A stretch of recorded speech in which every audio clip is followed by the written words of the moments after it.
The story began with something as simple as a lawn. It wasn't an overgrown jungle, nor was it dead and barren. It was simply different, slightly less green than the neighboring yards, with patches of yellow where the sun beat down harder than the sprinklers could handle. The homeowner had never thought much of it. After all, grass was grass, and as long as it grew evenly enough to be mowed, it hardly seemed worth worrying about. But in neighborhoods controlled by a homeowners association, appearances were everything.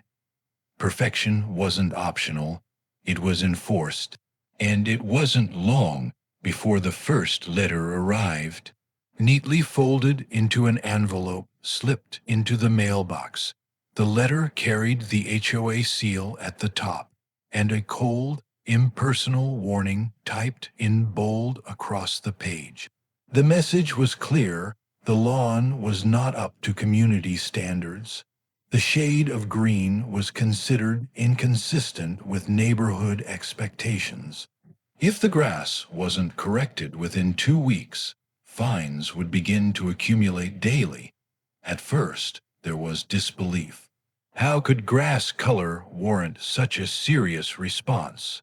The lawn was trimmed, tidy, and free of weeds. Yet, the HOA demanded treatments, fertilizers, and chemical sprays to restore uniform vibrancy. The letter made it sound as though a minor cosmetic difference had become a matter of community pride, as though the value of every house in the subdivision was at stake because one patch of lawn dared to look imperfect. The homeowner ignored the first letter. Surely it was an overreaction, a scare tactic to push compliance. But within days, a second notice appeared, this time sharper in tone, with an invoice attached. $100 fine for noncompliance, and the threat of additional charges if the issue wasn't resolved immediately. It was no longer just about grass. It was about power. The HOA had drawn its line, and now the battle had begun. Neighbors whispered about similar experiences, stories of people fined for leaving trash bins out too long, for painting doors in slightly different shades than approved, even for planting flowers not on the HOA-approved flora list. Everyone had their frustrations, but few dared to challenge the board. Most simply paid the fines, grumbled quietly, and adjusted their homes to fit the mold. That was the way things were done here. But this time, the homeowner wasn't ready to yield. The fines escalated. 100 became 200, then 3. Letters arrived weekly, printed in the same cold, bureaucratic tone. Threats of liens on the property appeared in the text. Warnings that the HOA could legally take possession if violations persisted. It was intimidation dressed in official language. Most people would have caved by now, but the more the HOA pushed, the more the homeowner's curiosity grew. What exactly were these treatments they demanded? Why did they care so much about the chemical color of the grass? A little research revealed the fertilizers and sprays listed in the HOA recommended guidelines. A quick internet search turned curiosity into suspicion. Many of these chemicals were banned in other states for their environmental impact. Some had been linked to groundwater contamination. And yet here was an HOA not only permitting them, but insisting they be used under threat of legal action. The discovery planted a seed of determination. It wasn't just about a lawn anymore. It was about uncovering the motives behind this obsession with uniform greenery. Was it vanity? Control? Or was there something deeper hidden beneath the rules and fines? The homeowner decided to dig deeper. Late at night, documents were pulled up from the county website. Environmental codes, municipal regulations, and HOA bylaws were downloaded and compared. The pattern became clearer with every page. The HOA had written its own standards, many of which directly contradicted state environmental laws.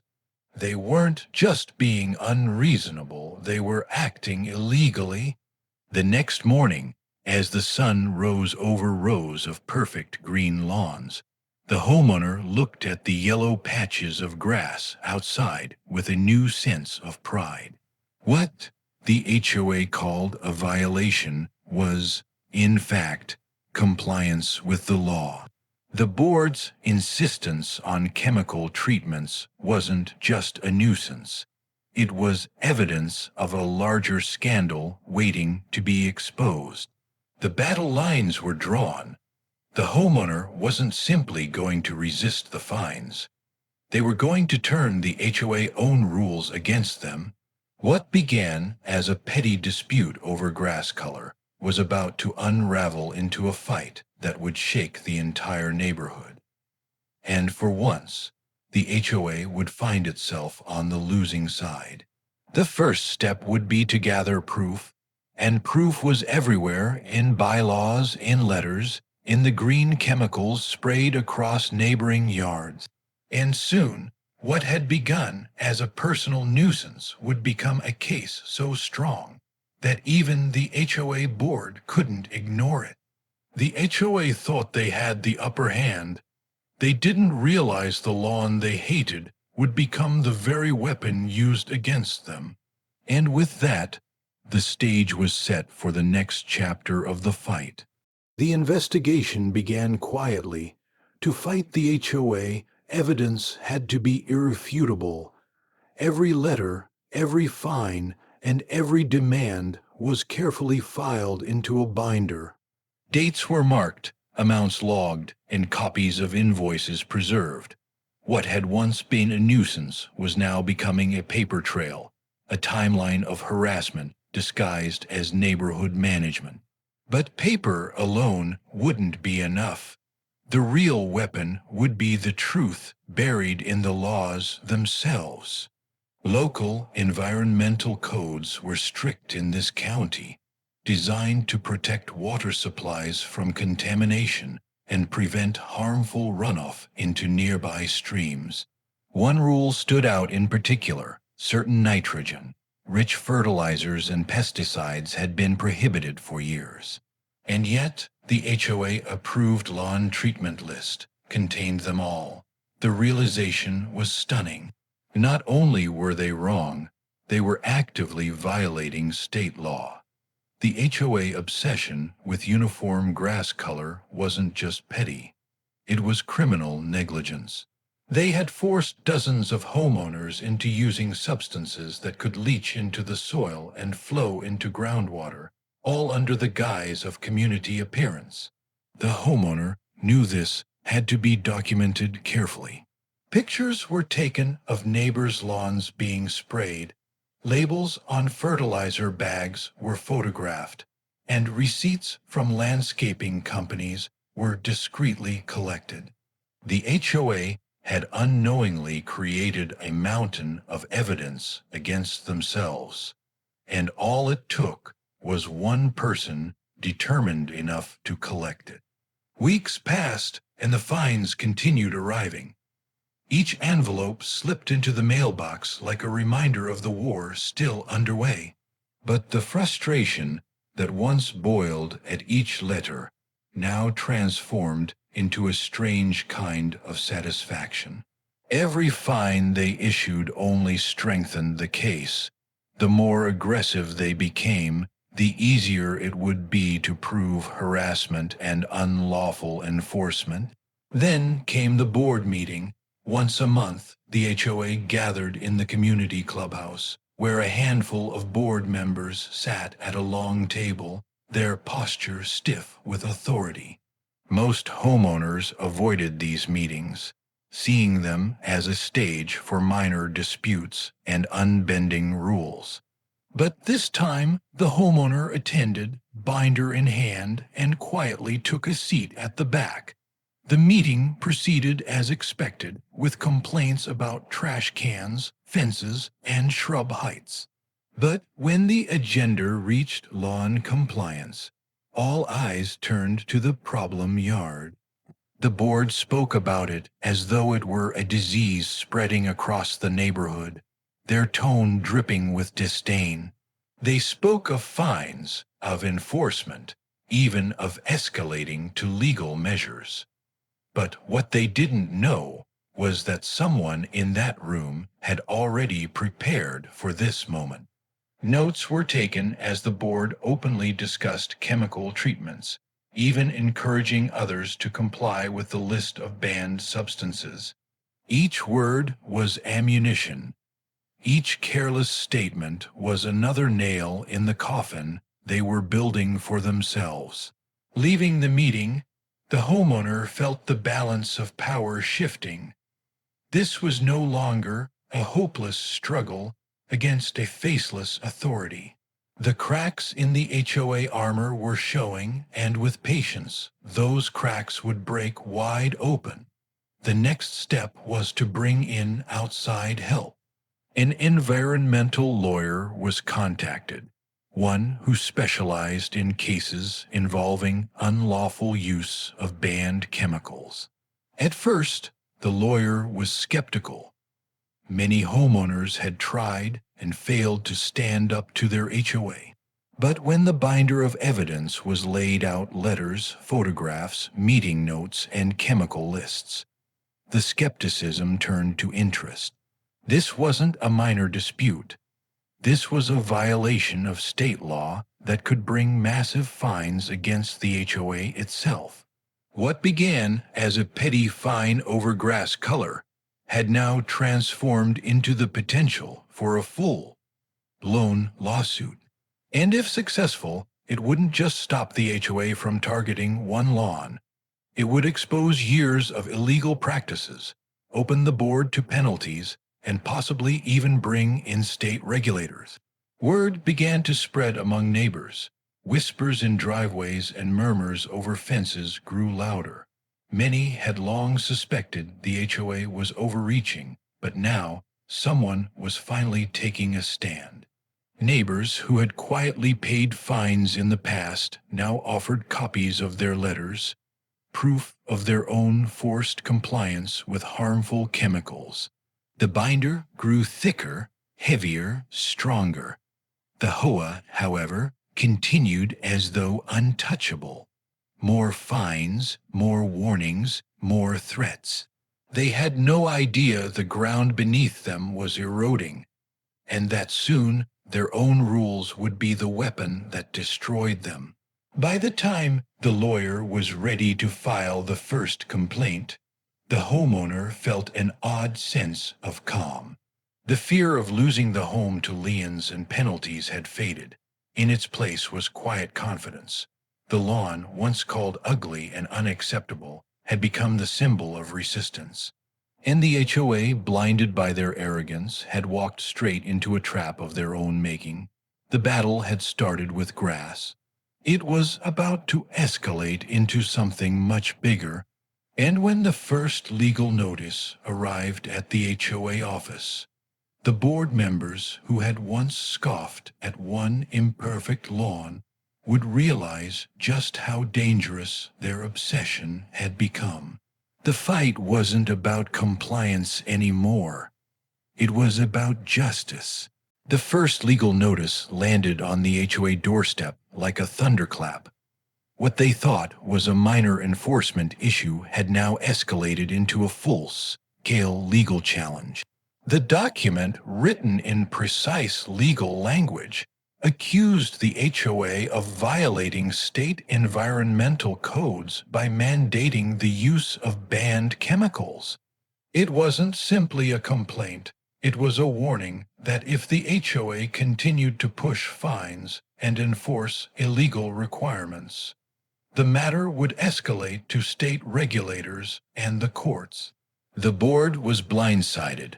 For years, they had operated unchecked, enforcing their rules with an iron grip, believing homeowners had no choice but to comply. Most residents feared the consequences of defiance, paying whatever fines were handed down just to keep peace. The board never imagined someone would push back, let alone with such detailed evidence. Behind closed doors, panic spread among the board members. Their pride was built on maintaining control, and their reputation on keeping the neighborhood pristine. But now their own rules had been weaponized against them. They faced not just the risk of embarrassment, but the possibility of legal penalties and fines that could bankrupt the association. Despite their fear, they tried to bluff their way forward. Another letter was sent, this time filled with sharp legal phrases, claiming authority to enforce aesthetic standards. They dismissed the environmental claims as irrelevant and accused the homeowner of disrupting community harmony. It was an attempt to intimidate, a last effort to reassert dominance. But the homeowner was no longer playing defense. With the lawyer's guidance, every new letter from the HOA was turned into more evidence of harassment. Each threat was documented, each false claim highlighted. The binder had become a weapon the HOA couldn't see, and every page within it tightened the noose around the board's neck. The neighbors watched from the sidelines, their curiosity growing with every passing week. Conversations that once centered on landscaping tips and property values now revolved around the unfolding drama.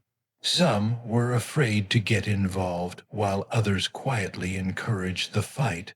For the first time in years, people began to question whether the HOA had overstepped its bounds. Meanwhile, the lawn remained unchanged. The yellow patches persisted under the sun, a quiet defiance against the forced uniformity surrounding it. Children played on it, pets ran across it, and life went on. What the HOA saw as an eyesore was, in truth, a perfectly natural yard free of the toxic chemicals saturating the rest of the neighborhood. And as word spread about the environmental violations, the lawn began to look less like a problem and more like a symbol of freedom from the HOA overreach. Then came the moment the board dreaded most. A state environmental inspector arrived in the neighborhood. Dressed in an official uniform, clipboard in hand, the inspector moved from house to house, examining lawns, reviewing landscaping company records, and taking samples from drainage areas. The neighbors peeked from behind curtains as the inspector walked through, their whispers rippling across the street. The HOA board tried to downplay the visit, calling it routine. But everyone knew the truth. Someone had reported them, and the state had responded. The inspection results were damning. Several homes, all forced into compliance by the HOA, showed traces of banned chemicals in their soil. Runoff into nearby storm drains carried traces as well. The HOA wasn't just breaking their own rules, they were breaking state law. The inspector's report arrived weeks later, confirming the violations. The HOA faced heavy fines if they continued enforcing illegal chemical use, and the state reserved the right to impose additional penalties if contamination spread further. For the first time, the HOA was on the defensive, scrambling to rewrite their guidelines and cover their tracks. But the damage was done, the board's credibility was shattered. The very standards they had used to control the community had been exposed as unlawful. And the homeowner, once targeted as a troublemaker, now stood vindicated. The lawyer moved forward with negotiations. Instead of continuing the endless cycle of fines and threats, a settlement was proposed. If the HOA wanted to avoid a public lawsuit and further regulatory scrutiny, They would need to not only drop all fines but compensate the homeowner for harassment and legal costs. The demand sent shockwaves through the board. Paying a resident to maintain their lawn went against everything they believed in, but the alternative was worse: bankruptcy, lawsuits, and the end of their control. Behind closed doors, the board argued bitterly. Some wanted to fight to the end, others wanted to settle quickly and quietly. The neighborhood buzzed with speculation, everyone waiting to see what the outcome would be. The once powerful HOA now looked fractured, desperate, and weak. And through it all, the lawn remained the same: imperfect, natural, and unyielding. What had started as a petty fine over grass color had grown into a battle that exposed the corruption and arrogance of the HOA. The war wasn't over yet, but the tides had turned. The HOA had thought they could bully one resident into compliance. Instead, they had opened the door to their own downfall. And soon, the board would face the unthinkable: paying the very homeowner they had tried so hard to punish. The board's resistance cracked under pressure. What had once been whispered arguments in private meetings became open conflict among members. The president of the HOA insisted they fight, warning that paying a homeowner would set a dangerous precedent. Others argued that the state's involvement had already damaged their authority beyond repair. Every day that passed with the case unresolved meant more residents lost respect for the board's power. The homeowner watched it all unfold from a distance. Neighbors who had once avoided eye contact now stopped to chat. Some thanked them quietly for standing up to the board. Others admitted they had been too afraid to resist when fines came their way. Every story added to the growing understanding that the HOA wasn't a protector of property values. It was a machine of intimidation, built on the assumption that nobody would dare push back. The lawyer pressed forward. A settlement wasn't just about money, it was about accountability. The HOA had to agree not only to reimburse fines and legal fees, but to formally recognize that the lawn in its natural state was acceptable. That recognition would mean more than cash. It would strip the HOA of their favorite weapon: the power to dictate appearances under the threat of punishment.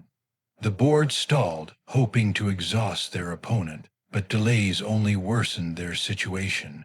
With every passing week, the story spread further. At first, it was just gossip among neighbors, but soon local community groups picked it up. Online forums buzzed with the tale of a resident fighting back against an HOA over environmental violations. Some called it inspiring, others called it outrageous.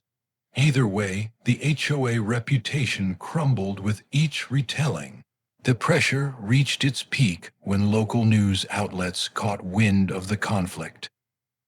A reporter arrived with a camera crew, eager to cover the story of the lawn fines that exposed an HOA scandal.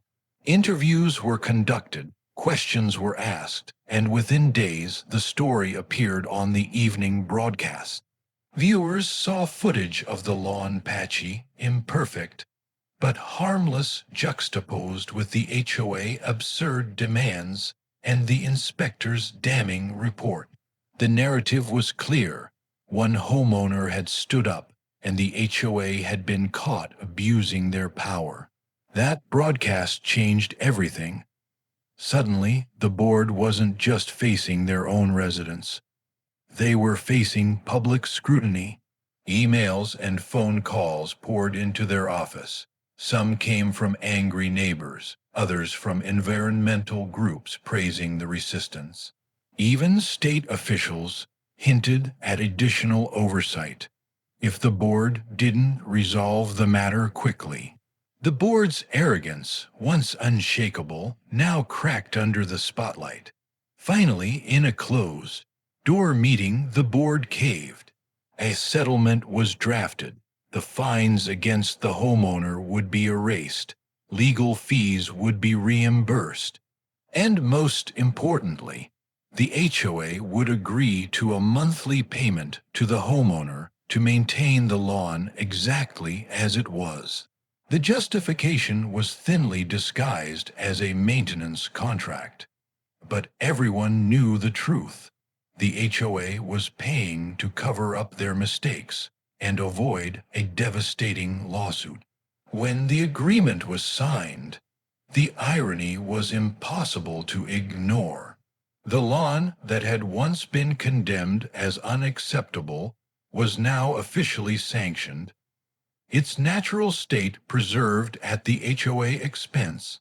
The same board that had demanded chemicals and fines was now forced to pay for noncompliance. It was a reversal so complete that neighbors could hardly believe it. The homeowner didn't celebrate with noise or spectacle. Instead, they stood quietly at the edge of the yard, watching the sun set across the uneven patches of grass. The fight had been long and exhausting, but justice had been served. The lawn was free, the harassment ended, and the HOA humbled. But while the personal victory was satisfying, the story wasn't finished. For the board, the settlement was only the beginning of their troubles. Residents who had once kept silent were now emboldened. If one person could challenge the HOA and win, why couldn't others? The cracks in the board's authority widened, and soon challenges began to spill in from every corner of the neighborhood. It became clear that the board's control had been permanently weakened. The lawsuit hadn't just protected one lawn, it had awakened the community. And in the months that followed, the HOA would face a storm of accountability, unlike anything they had ever experienced before. For the homeowner, though, the immediate battle was over. The fines were gone, the payments secured, and the lawn stood as a symbol of quiet defiance. What began as a petty dispute had reshaped the balance of power in the neighborhood.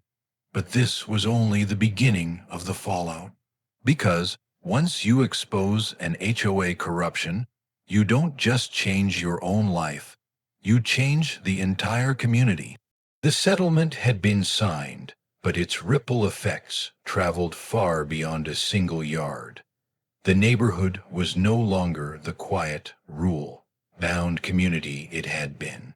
The balance of power had shifted, and residents who once whispered about their grievances now spoke openly. The board tried to project stability. They sent out cheerful newsletters reminding homeowners of community spirit and shared responsibility. They hosted barbecues and advertised family-friendly events to regain goodwill. But the facade couldn't erase what everyone already knew. The HOA had been exposed, and their authority had been broken. For the homeowner, the days felt strangely calm. No more threatening letters arrived in the mailbox. No more warnings were taped to the front door. Instead, each month a check appeared, issued by the very HOA that had once tried to crush them. The irony was a steady reminder of how far the fight had come, but beneath the calm, a storm was brewing. Other residents began to question their own experiences. A woman on the next street spoke about being fined for painting her shutters a shade too dark. A man across the block had been forced to remove his vegetable garden, accused of violating landscaping standards. A family confessed they had paid hundreds in fines for their fence being 2 inches taller than regulations allowed. Everyone had a story, and now they weren't afraid to share it. The HOA board found themselves overwhelmed. Every meeting that once flowed smoothly now turned into chaos. Residents demanded answers, shouted over one another, and waved copies of their old fines in the air. The board members, once smug and untouchable, now looked tired and cornered. The homeowner attended one of these meetings quietly, sitting near the back as before. But this time, the atmosphere was different. The binder of evidence wasn't needed. The community itself had become the evidence. People who had been silent for years finally voiced their anger. The fight that began over one imperfect lawn had become a movement against decades of petty control. Soon, calls for change grew louder. Neighbors demanded new elections for the board. Petitions circulated, gathering signatures to remove long-standing members. Some even called for dissolving the HOA altogether, pointing to the settlement as proof that the system was broken. The homeowner didn't lead these efforts, but their presence alone fueled the momentum. The lawn, once mocked, now stood as a symbol of resistance, a reminder that rules could be challenged and power overturned. Every time someone passed by, they saw not a patchy yard, but the victory it represented. The board scrambled to repair its image. They hired a public relations consultant, spent HOA funds on glossy brochures, and even tried to introduce new landscaping incentives.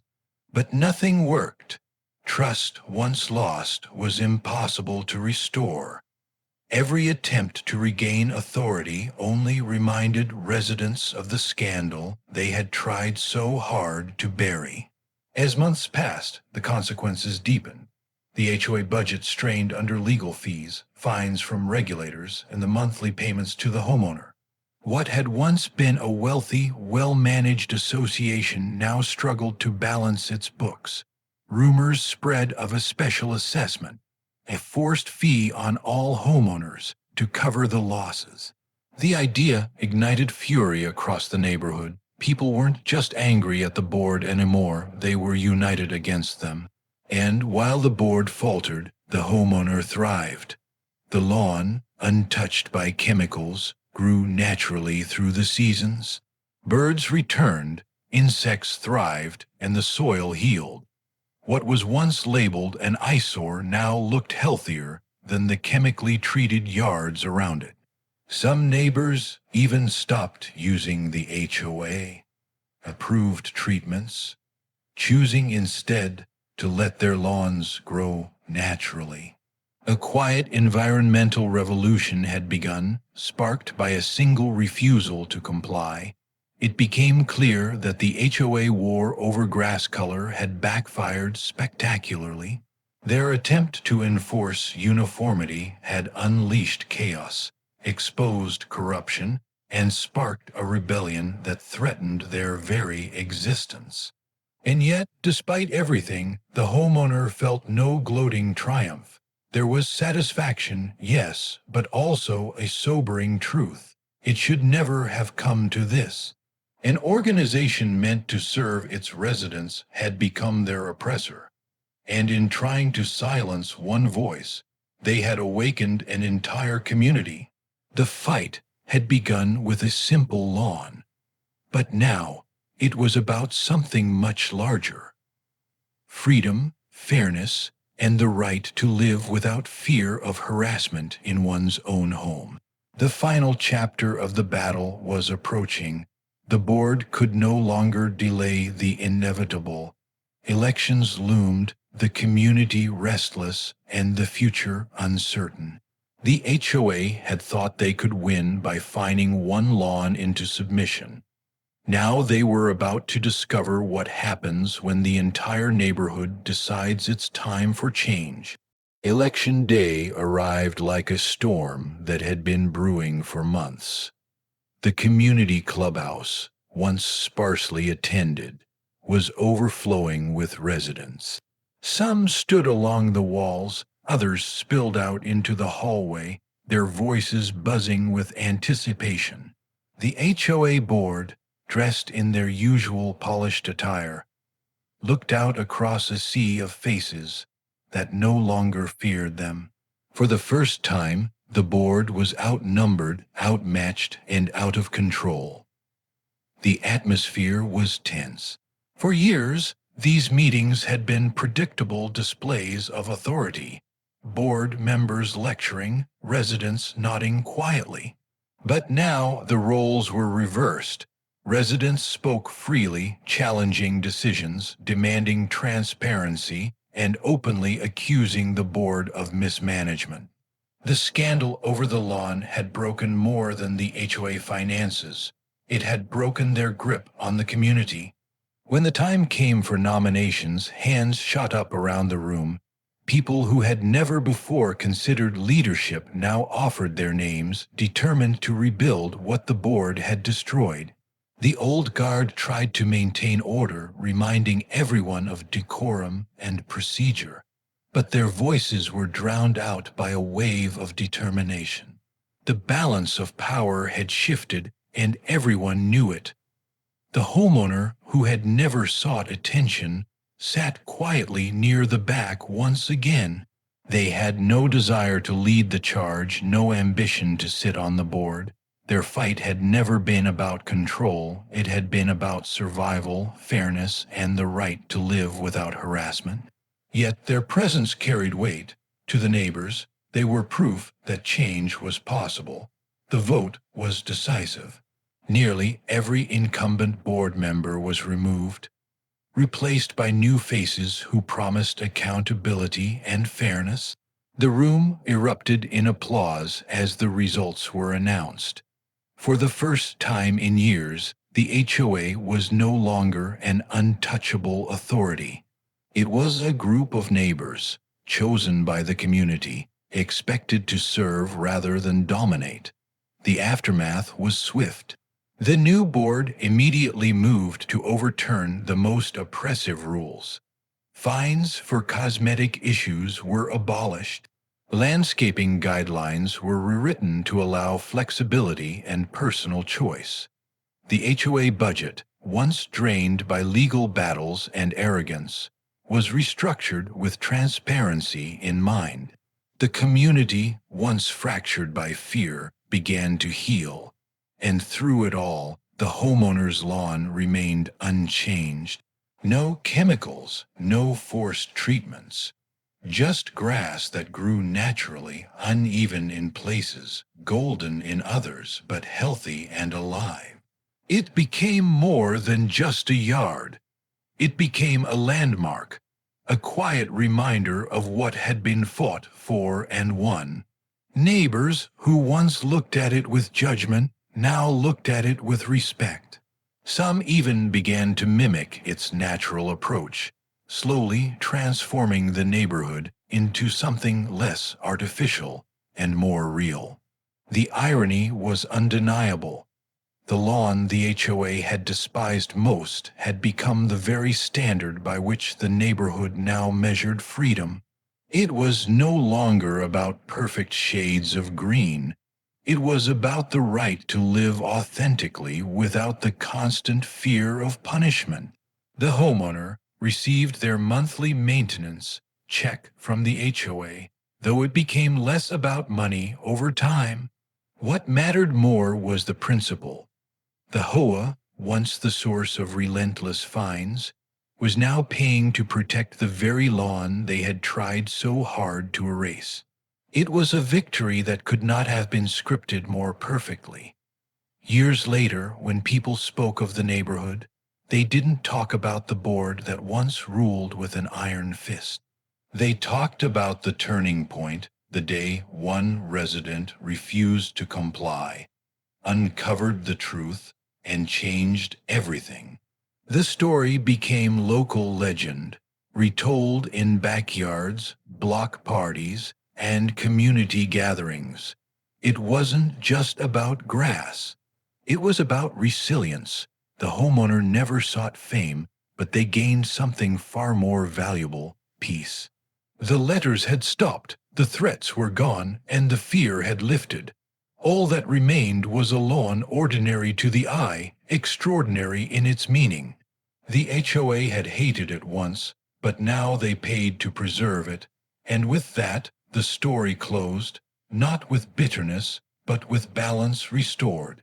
What began with a patch of imperfect grass had ended with a community learning the true meaning of home,